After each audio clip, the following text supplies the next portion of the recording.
spots of it. Oh. All right, now it just started. Okay, let me know when. Oh, it's rolling. Hey guys, welcome to Sports the Mitten. Thomas Beindit with Adam Biggers here. We're having some technical issues here at the start, but we're good to go now. Working through it.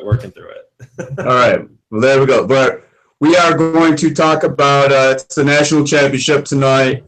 Gonzaga versus North Carolina. We'll talk a little bit about that. I guess just give our picks. We'll talk about Michigan and Michigan State basketball because we can't let go that the seasons are over.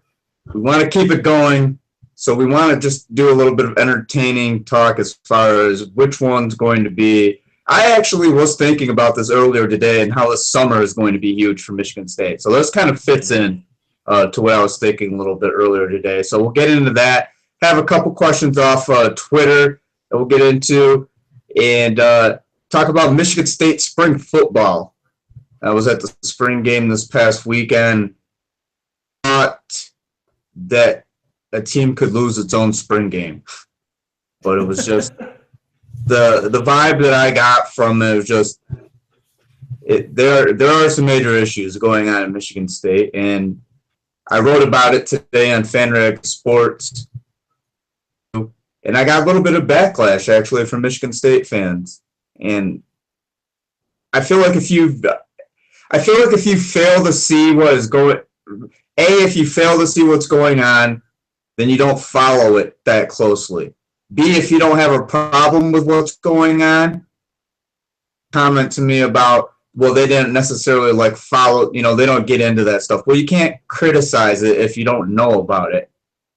So basically, if you follow Michigan State football and you're not concerned with the state of the program, what's going on with Thomas, there were 15 guys.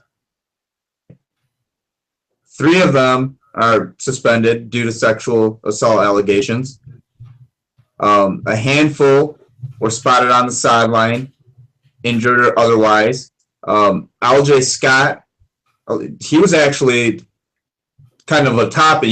People were throwing his name around, that sexual assault thing. And I remember, weeks and weeks ago, you have to be careful. I remember tweeting, be careful with L.J. Scott rumor. Don't throw his name in there. He's injured. He's not suspended. Larry Lage of the Associated Press talked to him. Mark D'Antonio confirmed that L.J. had surgeries during the offseason. Big Ten Network mentioned that Messiah DeWeaver was injured. But other than that, there are still a handful of guys left. Who are the 3 for sexual assault?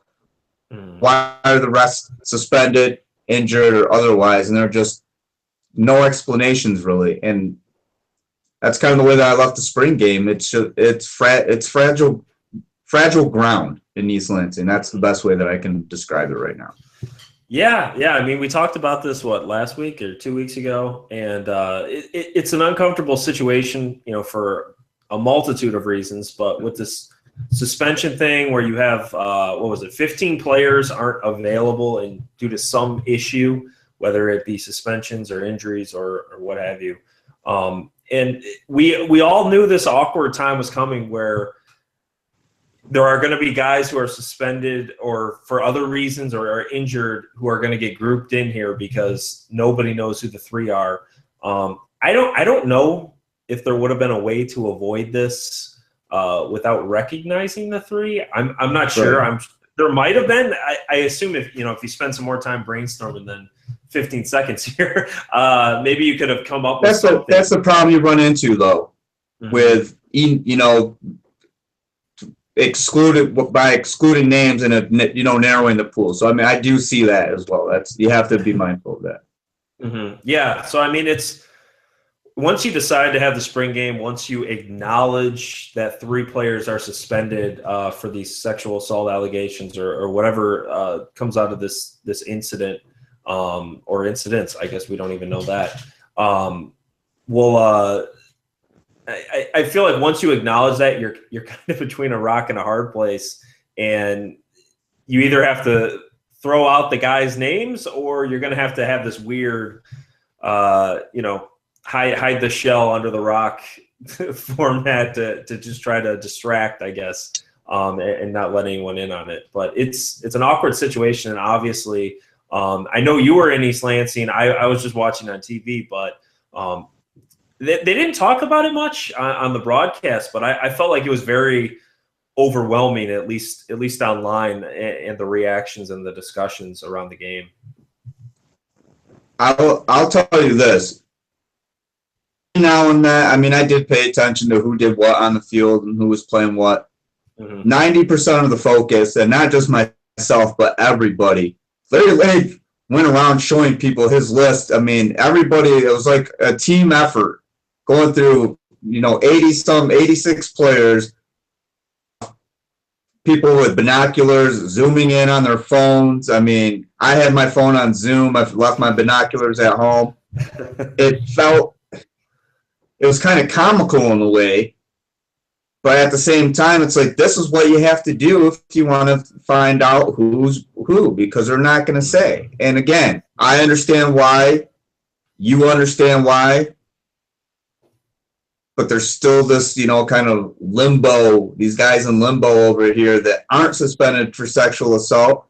And it might be nice for at least someone to say, hey, these, guys in with that, and do with that. But then again, then you risk giving away the other three. And by now, people are tweeting it. Everybody knows. I mean, everybody's saying so, except for no one's confirming it, and rightfully so.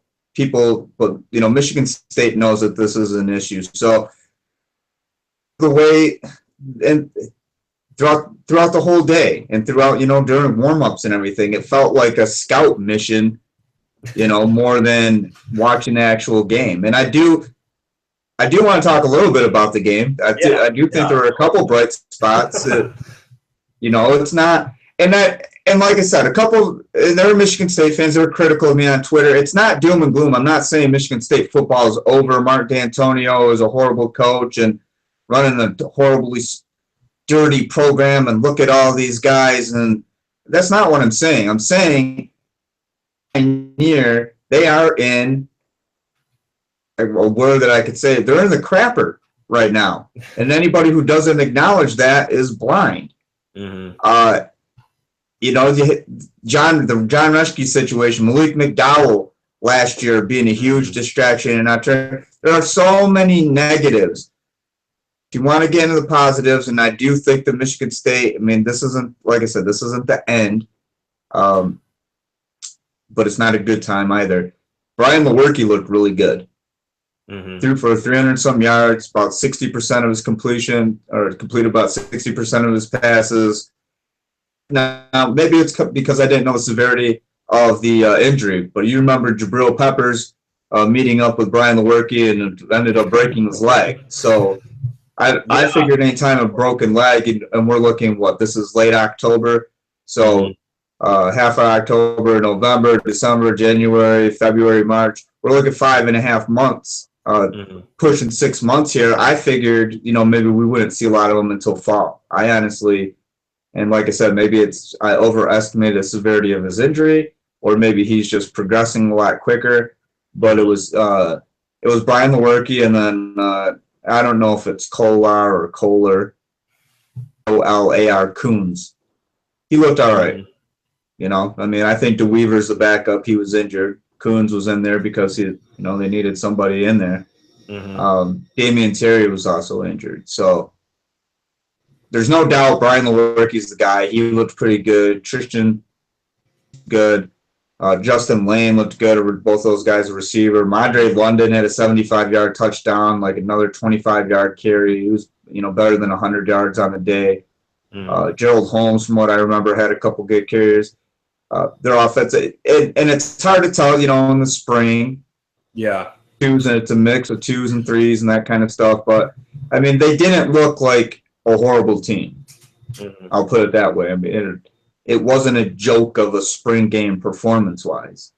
It's just when you factor in what everybody else was doing, it overshadows that there were actually, some quality performances on the field. Yeah. Obviously I wasn't in tune with it as much as you were, having been there. But yeah, I thought Lewerke looked good. He established himself, which I think if you're an MSU fan, that's what you want to see. With all the QB drama last year, you want someone to lock down the spot. Yeah, you mentioned Jackson. It looks like, maybe we have another one of these 1-2 punches coming for the Spartans that we've seen over the last couple of years. So that's certainly something to be optimistic about. The only thing I would say is I thought, and again, it's hard to read into this stuff too deep into the spring, especially beyond a player. Once you start talking about units and a team, it's really difficult because you get into the whole sum of the parts versus the whole team. Because if the offense looks good, the immediate question is, well, how good is the defense? What's going on this side? I wasn't thoroughly impressed with the defense, to be honest, and I think that's something that, certainly not for MSU fans, but a lot of the mainstream, I feel like people for some reason thought MSU struggled because the offense was a disaster last year or something, which obviously it underwhelmed, but I thought the defense was the biggest problem last year. The defense was not good. Yeah. The secondary was not good. Yeah, and I think that has to be concerning because Lewerke had his moments last year, but at the same time, we're not talking about Peyton Manning here, coming back. So I think that would be what would concern me, if I'm thinking about what happened last year and moving ahead. But, I'd rather have a quarterback than a good secondary. I'd say that much. Well, and that has to be the positive. If you absolutely know who your quarterback will be. Mm-hmm. And going into the fall, and ask a Michigan fan. That's a good feeling.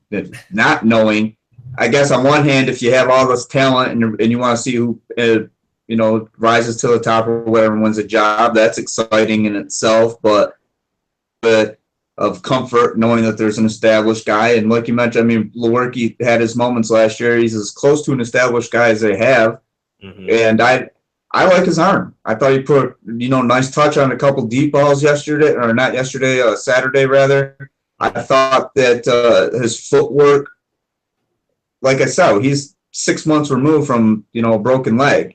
Yeah. And I didn't expect him to be as mobile as he was. He doesn't have the greatest offensive line. That's somewhere that needs improvement, and they got 2 young kids. I'll say this, Cole Chewins, if he's their starting left tackle, Cole only recruited as a tight end, but he was committed to Bowling Green, flipped his commitment to Michigan State. They, he's like 6'8", so he's got the frame, but he was a skinny kid, right? So they asked him, put on some weight, and he's done so. I don't know what he's weighing right now. I think he's 75-ish, 270 area. He's not huge, but he might be their starting left tackle. And then you have David Beadle. And David is another guy who both Clarkston kids. I wasn't sure if David was going to be, a starting level offensive lineman in the Big Ten, but he's what they have. Mm-hmm. It's nice that there's a quarterback, but at the same time, now you move to a concern of who's going to protect this guy. And I think that was a root of a lot of the problems last year. Lewerke got blew up a lot. He got punished. Is that a good word against Michigan? Punished. Oh yeah. Against any of those great D lines last year, whether it's Michigan, Ohio State, he just got the crap beat out of him. In which maybe that's good for the long term, just because he's going to get used to it and realize what he has to do. But yeah, I certainly would think more time is better than less in terms of his protection. Yeah, he's a guy. I'm trying to think. Joe Bacci, D'Antonio said would be the starting middle linebacker. Mm-hmm. As far as leadership goes, like Chris Fry leadership, but I'll be honest with you. None of that matters right now, I think, with Michigan State football. What matters is 3 guys, unnamed, a bunch of star players were not – I'm trying not because I'm not going to say it on the show. A bunch of star players weren't present during Saturday's game, That's the concern. Mm-hmm. I think I can't get over that, and I don't think there's no reason to. That stuff. Put it this way, I mean, and I'm not trying to have like an apples to oranges comparison, but in the column too, the handling of discipline, I feel like, is a lot different right now. I mean, it feels like such, and I can tell with this, with this being sensitive, stuff, that they have to be careful with it. But I mean, when that was sexual in nature, wasn't that pretty much immediately handled? They weren't immediately forthcoming. They didn't say, "Hey, this," but there wasn't like you had to poke and pry for answers. Eventually, I mean, it took a few days. Things came out, and the same thing with Grant Perry. And Grant Perry has been with the team. I feel like there's something missing right now with this whole Michigan State thing, and then you have a staff member suspended as well. I mean, it just smells really bad to me. Oh yeah, I only agree. I mean, I know we talked about this in detail last week, but there's something unusual about the whole situation. Obviously the whole staff member thing, nobody's really sure what the involvement is or what. I don't know what to make of it until some facts come out, which makes it really unusual because right. You can't do the mob mentality. Oh, get these guys out because we don't know what happened or allegedly happened. And on the other side, you don't want to say rush to judgment because again, we don't know. We just don't know. I mean, I hate to put it that simply, but it's hard to cast an opinion. It is that simple, and like Mm-hmm. And I think it's kind of counterproductive. I've spent a lot of time thinking about this, and obviously there's some things that I can't say right here, but it is a big deal, and it is something that I feel like the Michigan State needs to address. Until that happens, I guess I'm going to stop whining about it, and we'll talk about. I know we had a couple responses on Twitter as far as the national championship goes, and we'll get to that. Michigan State, Michigan basketball. We wrapped up Michigan season, great run to the Sweet 16. Michigan State got to the round of 32. About what we thought. To the future. We're looking at our crystal ball right now. Final four. Michigan State. Who gets there first? Who gets there first? Oh, geez.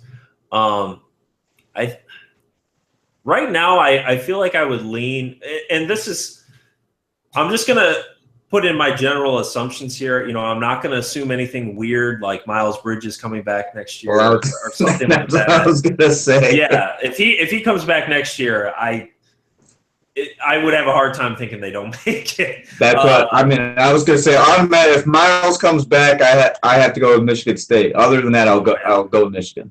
Oh, interesting. Yeah, I think I would lean Michigan State right now, just because. Even if Miles Bridges leaves, I still think they're going to be a top tier team next year. Just so much talent, so much youth, theoretically taking the next step. They're going to have 3 high 4-star, 5-star guys back from last year, including Ward, who was a dominant force late in the year. Adding Jaren Jackson, who should be a great starter from day one. And really, Tillman. Yep. Just a lot of nice pieces coming in and guys who, unlike this year, aren't going to have to step in. Well, maybe Jackson will if Bridges is gone, but outside of him, they should be able to find a nice role, work their way in, develop. So I think I would pick them, and also with the concept being that I really like Michigan's team next year if they can find a point guard. I know we talked about this, after the tournament. Well, after the 2 Michigan teams were out of the tournament. But I really would like their team a lot if they had a proven point guard coming back. But without that, I have a hard time seeing them as a Final Four team next year. And then after that, Wagner and Wilson are probably gone. Maybe you get some attrition elsewhere. It's hard to look too far ahead, but you really got to have 4 or 5 just great starters to be a Final Four team. So I think I'm leaning Michigan State.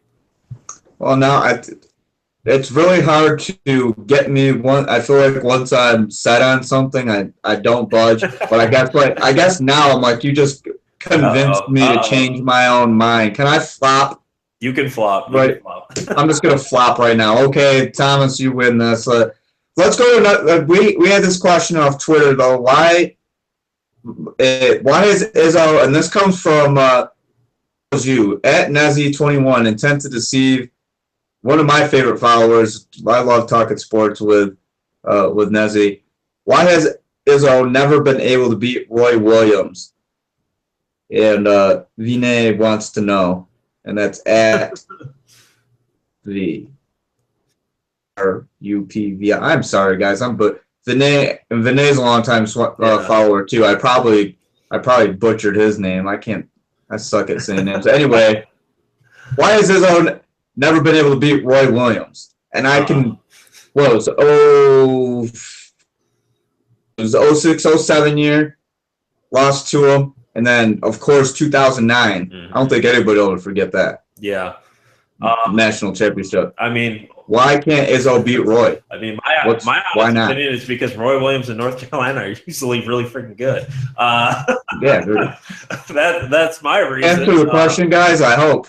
Yeah, I hope that covers it. I mean, I just think certain narratives like this are always a little bit entertaining, just because like you take back the year Michigan State met them in that national championship game. Like, who was beating North Carolina that year? Like, come on, guys. That was, a lot of people called Michigan, and when I say a lot, like this was more than 3 or 4, and even national guys. I mean, they called Michigan a team of destiny this year. I'm sure you saw that play on words or a similar headline. North Carolina in 2009. Destiny. If I've ever seen one, you're absolutely right. Nobody was beating North Carolina that year. Nobody. Nobody. So yeah. And I mean, I know that's just one of them, but like a lot of times I feel like these, and this is a topic for another podcast maybe, but I almost wonder if Jim Harbaugh might end up getting a similar fate with Urban Meyer, which I know that's going to ruffle some feathers, but like you can make an argument that Michigan football and Harbaugh could be like a top 5 team every single year and still lose to Ohio State like 9 out of 10 years because Ohio State's like top 2. It's just sometimes it's bad luck. Your best year just happens to be their best year as well, and they're a little bit better. So I think that would be my answer to that question, and hopefully I didn't go too off topic and enrage the Michigan fans, but that my answer to it would be, I want this to sound like I put some thought into it. Like, I don't want to say it's just because they're better. And top to bottom, they're better. It's North Carolina. That's why. That's all I got. But if you guys have any more questions, we're obviously serious or otherwise. We're happy to answer them to the best of our abilities. Tweet us at MittenSportsMI. That's at MittenSports, capital M, capital I. I don't know if it matters if it's capital, but that's the way we do it. So at MittenSportsMI. And then I also asked who they thought would win the national championship, and North Carolina, because he hates Duke. And Duke, D-O-O-K. You really hate Duke if you spell it that way. You do. Yeah. I mean, it's who are you taking tonight? You said Gonzaga, didn't you? You like Gonzaga? Well, no. I mean, I know you had said you thought North Carolina was going to kick some butt. I think it's going to be a close game. I do think North Carolina is going to win, just because I don't think anybody, at least in this tournament, has the front line to match what North Carolina has, and I think ultimately that just wears people down, gets them in foul trouble. But I would definitely caution people who think this is going to be easy for North Carolina. Gonzaga is really, really good, and they're more than capable of getting the win. I like Justin Jackson a lot, and I mean, Barry, Meeks. I like North Carolina. I could tell you this. I could tell you who is not going to win tonight. Who's that? Kansas. Yeah. The damn Kansas Jayhawks. They're not going to win tonight. Hey, man, at least they made it farther than Duke, who just destroyed my bracket. I'm never picking Kansas again. So many people warn me, too. Yeah, so many. Yeah. They have not had a good run of hitting the Final Four recently. That's for sure. But yeah, it should be a good game though, and I'm sure a lot of people listening to this will have already know the result. But yeah, so don't punish us too bad. Yeah. Well, I think. Let me see. Well, it's going to be kind of a busy week in terms of spring football. Michigan spring game coming up April 15th. So that with availabilities after practice. Tuesday and Thursday night, I'll be down in Ann Arbor, so we'll point again after Tuesday evening, or either Tuesday evening or Wednesday evening about Michigan football, and then again later in the week. A couple notes that I do want to pass on. I can't talk right now. Again, I'm getting like my mind's drawn. But last week, had the food and football thing with Eric Magnuson, and again I want to thank Tim and Keith at Mr. Spots for that. Excellent. They had much food: the wings, cheese fries, steak sandwiches, drinks, everything, just whatever we wanted. Keith and Tim made sure we had it, and it was excellent. I got full. Eric Magnuson can eat a lot of food. Okay, I was wrong. Eric can eat more. I can eat a lot.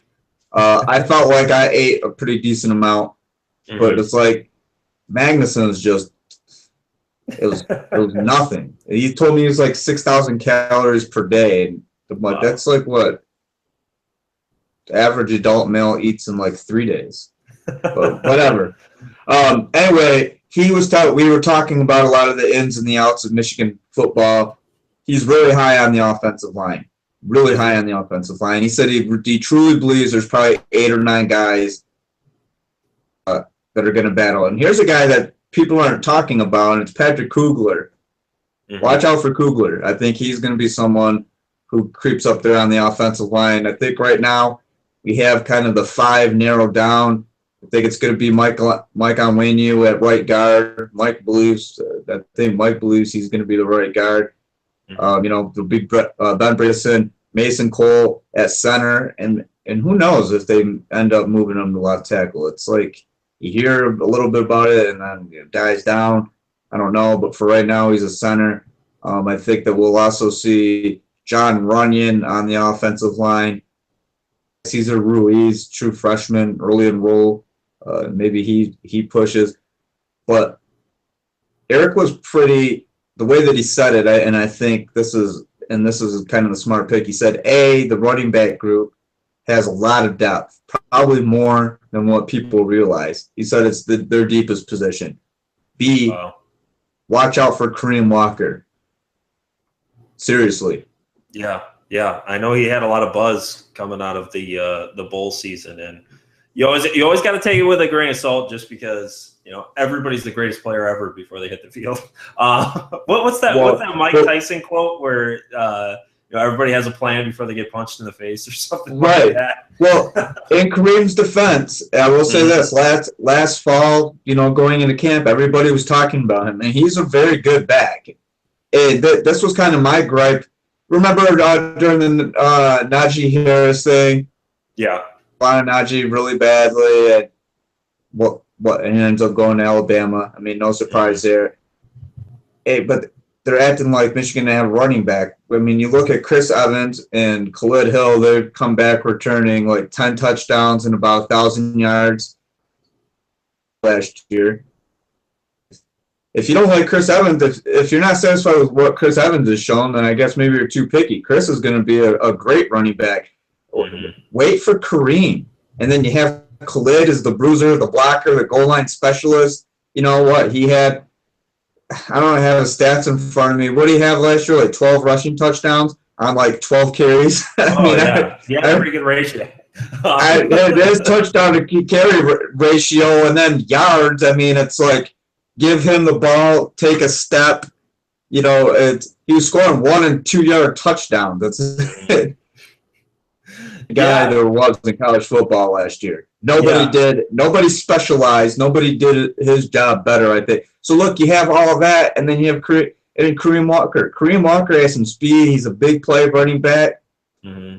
I like the prospects of Michigan's backfield, and Eric Magnuson, he told me that's the deepest position group. After he just got done praising, fellow O linemen and saying that they're going to have 8 or 9, but he thinks that the running backs are the deepest position. Wow, yeah, that's interesting. I think personally, I would have probably put it somewhere on the D line. But if their running backs are that deep, I think that would spell some good news for Michigan, especially considering how much they've struggled running the ball consistently since Rich Rod was was here. Fitzgerald Toussaint, he's the last 1,000-yard. Yeah. Mm-hmm. We're seriously going on 6 years since Michigan's had 1,000. And I mean, Davion was close, and the 1,000-yard mark isn't the end all be all, but it's nice to say, right? Mm-hmm. It's nice to say, and I know that that's a goal of theirs. It has the type of guy, but at the end of the day, I think the stats aren't going to matter if you have all 3 of these guys or 4, whoever. There's another third back in there, but I think it's going to be Chris, Kareem, and Khalid, and that's going to be kind of that trio. Like I said, Khalid for the blocking and the power goal line situations. Chris and Kareem, both speedsters, big playbacks. Chris, I think that we might see. I want to see him catch out of the backfield. He's one of those guys who's really dangerous in space. So I think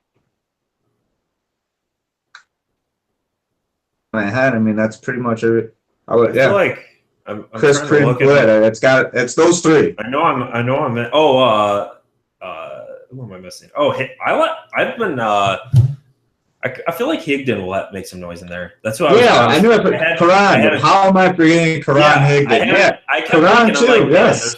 There's one more guy that we're forgetting here, so I had to look it up on my phone. But yeah, I mean, I think it's a deep group. I think the big question mark is first off, which obviously Eric's confident about it, Magnuson, but is the offensive line going to be functional enough that these guys have a chance?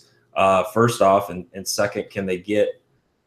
I know they kind of did that thing by committee last year. Maybe they try that again. I know they were, at least you heard they were trying to sell that to recruits, saying, hey, you're going to run less here, but you're going to have more mileage left for the NFL.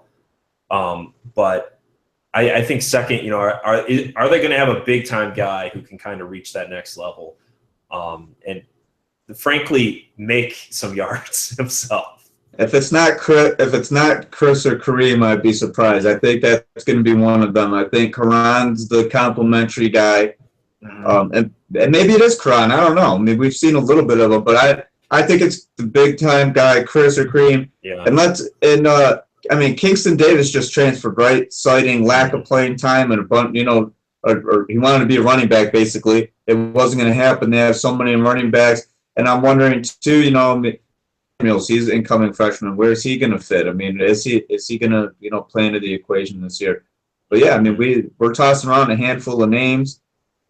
Chris, obviously the most proven one. Karan's gotten some carries, and we'll see what Kareem does. If Kareem lives up to what guys have been saying about him for the past since this past fall, then I think that Michigan's got a that real superstar running back.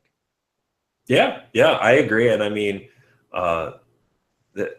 typically 3 is better than 1. So I'd say you have to feel pretty good, and I mean. I think, and again, this is probably a topic for another podcast, but as far as Big Ten returning running backs go, I mean, I feel like LJ Scott would probably be number 1, but Saquon. Yeah. Well, yep. I think I would personally pick Scott. I think I would pick Scott, but they're pretty close, those two. But I mean, behind those two, I mean, I feel like you could make an argument Chris Evans might be the best guy left, or at least in terms of most proven what you have coming back. I'm sure there are disagreements on that, but I think if you can make that argument, you can't be too disappointed in what you have coming back. I think Chris is one of the best returning running backs. I think it's Saquon. Now, going into last year, I thought LJ was. And then I feel like Saquon, to me, showed me enough that he is the best running back in the Big Ten. Yeah. So I would go Saquon, LJ. I think Chris is in there too. I mean, he's distant. I mean, it's Saquon, LJ, then there's a drop, everybody else. Chris is down in there. Most definitely. Most definitely. Yeah. So I mean, you got some pieces there to move on. But one topic I did want to hit on too, before we dive too far into the Michigan football roster. We'll give it all away. I got to save some for spring. Yeah. Pistons are still going. They're still trotting along here. They're a few games back here from the playoffs. They're currently 11th in the Eastern Conference. And what are they here? Two games behind the Heat for 8th place. The old question whether they should tank it out and just try to sell out for the draft pick, or try to fight their way, because technically they still have a shot to make the playoffs for a first round, which would likely feature destruction from either Boston or Cleveland. Adam, you have any thoughts on where you lean one way or the other, whether the Pistons should dive for the draft or try to fight it out? I'm not going to pretend that I'm the biggest Pistons guy around, because I haven't followed them that much this year. I will say I did believe in Stan Van Gundy. I believe that he felt like he was a guy that you could get behind, and he was to a playoff contender. And I mean, yes, they're battling for an 8th spot. There's so many things that are wrong with the Pistons. So many things. And I mean, I hate to say it, I think Andre Drummond is probably the biggest problem on that team. I'm not a believer in tanking. You got to go for a playoffs. I mean, I feel like they're going to get a good draft pick anyway, decent draft pick anyway. So I feel like you at least got to play for a play. If there's any pride, I mean, you got to make the playoffs, because I think that Stan is the coach. People want to see the Pistons lose because they don't like Stan anymore, and they want to see him out. So losing obviously is going to expedite that process. I think if you have the pieces, how many games are they behind Miami? They're 2 back from Miami, but they're in 11th. It's like a complete cluster of teams there. So, like, even if you gain on Miami, someone else is probably with how many games to play? I want to say they have 7 or 8. 7. I'm trying to pull it up here, but we're getting down to the crunch time here. You're gonna have to make some. If you have any. It's like, show some pride. I believe in that. If they have some pride, show it, I guess. And like I said, I'm not going to sit here and say that I've watched probably 12 Pistons games all year from start to finish, because timing and stuff. It's hard. I'm doing something else. I'm not. Yeah, I would. Just to clarify, it's five games left. And they're 2 back. Well, yeah, it's tough to do. Another flop already. All that pride stuff, I just said, throw it out the window. I would start by saying that I am with you. I am not a fan of tanking at all. I think 9 times out of 10 it just blows up in your face. And I will do this. I will not go through. I have probably like a 20-minute rant on tanking, so I will not go into my full 20-minute rant.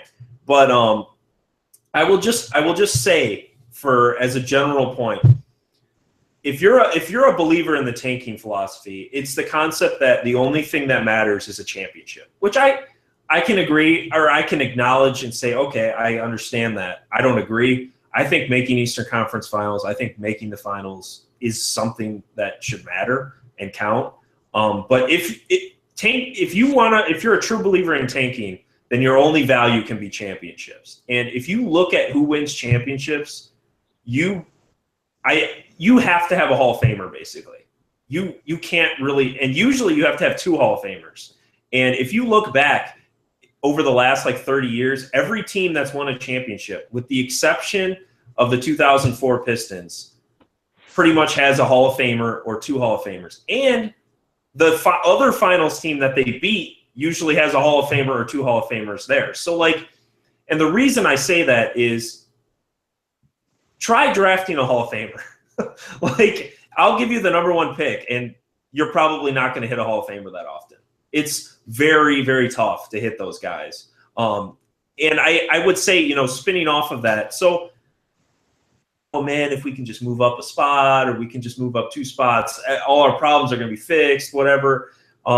Usually doesn't happen. And more often than not, you just hurt your own team, hurt your own prospects because, this light that you're running after, which you can never reach, is ahead. But with that said, I think the Pistons should tank it out the rest of the year. And the reason I say that is, first off, they have no chance. They're not a contender this year. None.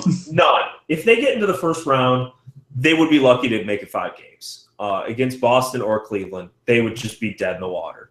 I don't know what that does for the team. They made the playoffs last year, and obviously that didn't really build into much this year so far. And second, this is a very, very deep draft. Unlike years past where there might only be 3 or 4 guys, I think this draft can legit go 10, 11 deep. Obviously for us local Michigan people here, Miles Bridges is projected as the 11th or 12th pick or something, which is pretty much where the Pistons would be right now. So you have to think, man, you can get Miles Bridges. That is a really good pick for 12th in the draft. How many hometown guys have they? Devin Booker, I think, was available, wasn't he? Mm-hmm. And is this coming from? I like the Stanley Johnson pick. I did, and I'm ashamed. Of saying that, but Draymond Green. I mean, they had the opportunity. The Pistons had the opportunity to draft Draymond Green in the 2nd round. Yeah, let's not forget about that. Yeah, I mean, I think it was there. Yeah, I just feel like this is one of those rare situations where you can actually look straight ahead and go, oh, yeah, that would be nice. Because I genuinely feel, and, this is something that a couple years from now, maybe it looks different. But I think right around that 12, 13-ish mark is where the pool drops a lot this year in the draft. And so I think moving up a couple spots from where the Pistons are is really valuable. And obviously, maybe you get lucky. Maybe you get 1 or 2 in the lottery. But overall, I agree. I think Van Gundy's still the guy. I think I'm a believer you keep this group together for now. You head into next season, see how things shake out, and then either make a deal before the trade deadline or, if things are working out, obviously keep it rolling. But I like Van Gundy as the coach. I think this is 5 games where they should maybe not put in their best effort. Mail it in, Pistons. Just mail it in. I'm trying to think. I think I'm out of topics, honestly. The Michigan football. Spring football is really all that I'm thinking about. I do want to make a note before we go tonight about Michigan baseball. Drew Lugbauer, I recently wrote a feature on him. He's a 3rd baseman. He's their backup catcher behind Harrison Wenson. Drew was the Big Ten Player of the Week. Batted 12 hits, 13 RBI. He had a couple home runs. I mean, he's been major this year. Swing of the bat. When I wrote the feature, he had already hit a grand slam and a 3-run walk-off home run too. I mean, Drew's just had a hell of a year already. The Wolverines went 5-0. You look at their 18 to 22 range as far as rankings are concerned. Great pitching. Alec Renard, a transfer. He's pitched very well for him. Michael Hendrickson's pitched very well for him. He's a lefty. Alex a righty. If you have a chance, go watch some Michigan baseball. Affordable tickets at Zab Ray Fisher. And they're playing 18 home games in a row right now. I mean, they have the luxury of they have to have. I remember asking Coach Eric Backich how that ended up happening. It was basically with the Big Ten schedule, they ended up having some open weekends and some open midweeks, right? So they were able to get the home series. So that's 3 in a row, Friday, Saturday, Sunday. And then with the midweek games, and then next thing you know, you look at the schedule and it's like, bam. But they've done a lot of traveling, beforehand, before anybody comes. That's what I think a lot of people don't realize about college baseball is by the time the weather is nice here, Michigan and Michigan State, Central, the junior colleges, those teams have played anywhere from 10 to 20 games because they had chances are they went out of state somewhere. Like Michigan, they were all West Coast, West Coast swing, that kind of thing. Like Mott Community College, like my hat.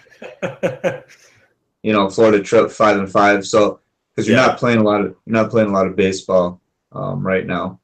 I would hope not. The fields are pretty crap, and we're supposed to get rain all week too. I was hoping to go catch some mock games. I was hoping to, and I point like a way for everybody who's watching. It's this way. And I was hoping get down to Ann Arbor for some Michigan baseball as well. So there's it's an exciting time of year for me because I love baseball. Getting ready for the City League. Where all the guys are talking and should be uniform pop and all that. It's that time of year, Thomas. It's that time of year. I want to thank everybody for watching. I want to thank Tim and Keith at Mr. Spots for hosting Eric Magnuson and myself. We have that video. It's on my personal YouTube channel, so go ahead and look that up. It was on this channel, which is the Sports in the Mitten YouTube channel. You can follow me on Twitter at AdamBiggers81, and you can read my stuff at FanRagSports.com at FanRag_U on Twitter. You can follow me on Twitter at Beindit. You can read my stuff at BT Powerhouse or wherever I'm writing that week. And again, the website sportsinthemitten.com. We're doing all kinds of stuff, reformulating, coming up with new. I'll spit this out. All sorts of new things. So especially the podcast format. So let us know what you guys think. Follow podcasts on Twitter at Mitten Sports MI, and that's at Mitten Sports MI on Twitter. I'm Adam. He's Thomas. We're Sports in the Mitten. Thanks for watching.